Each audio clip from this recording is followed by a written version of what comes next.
So in this video, I'm going to show you how I fixed the pipe that was broken underground. It turned out it was lucky, or I went to open my pool and I saw again the ground was wet around it after I started running the booster pump, and then I dug down and found there was a broken pipe underneath. So this is kind of showing you how I did it. It turned out I thought I was going to be able to get to it, but it was about 16 inches under the concrete, so I ended up having to rent a concrete saw and cut the concrete and pull that out and get to it. So it turned out to be quite a job. It was actually, or I lucked out because it was a little bit, best case scenario because it was the booster pump, which I was able to isolate from all the other pipes and keep the pool kind of running while I was working on it.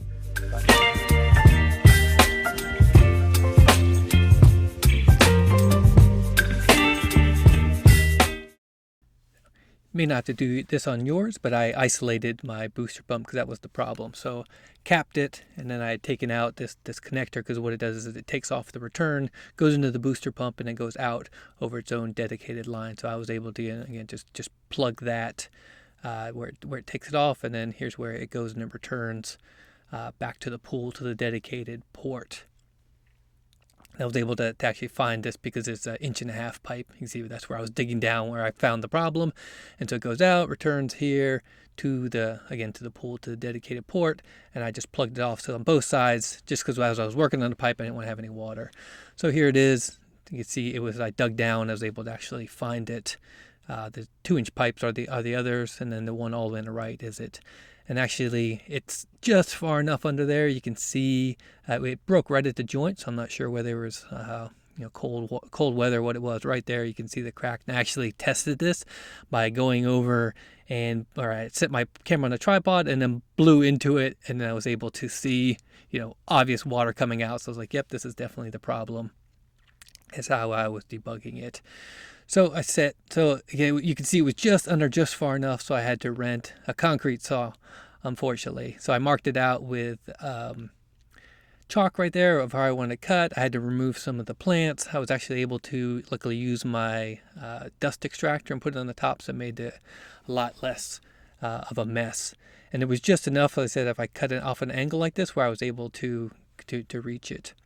So I got a hat on, long sleeve, ear protection, eye protection, a mask, and I started cutting into it. This thing took a full 20 amp, so I kept it kept tripping it as I tried to push it along too much. So actually took like almost 45 minutes to do this, but I found the easiest was to kind of work it in a little bit, then go down and work it in a little bit more and go down. But it was a constant cycle here of tripping it, starting over. And I had a 20 amp circuit, so I think it was just overdoing a little bit. So you can see here it stopped. I'm trying to figure out, I think this was the first time I was trying to figure out what it was. Oh, it's probably the circuit. Let me go fix that. Let me do it again. So you can see this was a constant cycle. I had to reset it quite a few times till I got through it. So here it is, resetting it, working. There's a trip circuit actually on the wire, but got it done. I said went through this. It actually ended up not being too bad. So next time I would probably get the gas powered one. But hopefully I'm not having to cut any more concrete in my house again, because this was kind of disruptive. Actually, might not have to replace it because of the way I cut it. It's not as visible. But once I got through here, I used the shovel just to kind of get under the edge, just to kind of see if it was loose, and I could see the way it was moving that I had made a nice clean cut. And it was pretty thick. It was 4 inches thick at least, and so I had to make a deep cut and go all the way through it. And so it ended up didn't look like much, but it was probably 160 pounds, I think, just the concrete without any of the aggregate at the bottom. But I used just kind of worked it around till I saw it was kind of loose. Tried to pick it up. Nope, that's not going to work. And then just kind of got it and then got some the 2x4 in the way there just to kind of get enough. I just wanted to get it up onto the patio and out of the way. And then I had enough room there where I was able to get down. But a regular saw wasn't going to work, so I found that oscillating saw was going to be my best option. And you can see I actually have my pry bar there. I'm blocking it just so I don't accidentally cut any more pipes right next to it and make another problem. But they're so tight together, and I didn't want to push them and put them in there and under too much tension. So I just left it in place the way it is like that. made a cut on both sides, and you can see it helped not to have all that water in there. That's what I'm going to do, because it's too hard. It's impossible to be able to put a joint in there and push them together just because they're in the ground. I'm going to put 290 degrees like this. So I marked it here. You can see with a permanent marker, just so I would know how to put it in. And then I'm going to put another 90 degree here. So I'm working on this first part. So you'll get understanding better when I show it. But I just, again, glued this in place.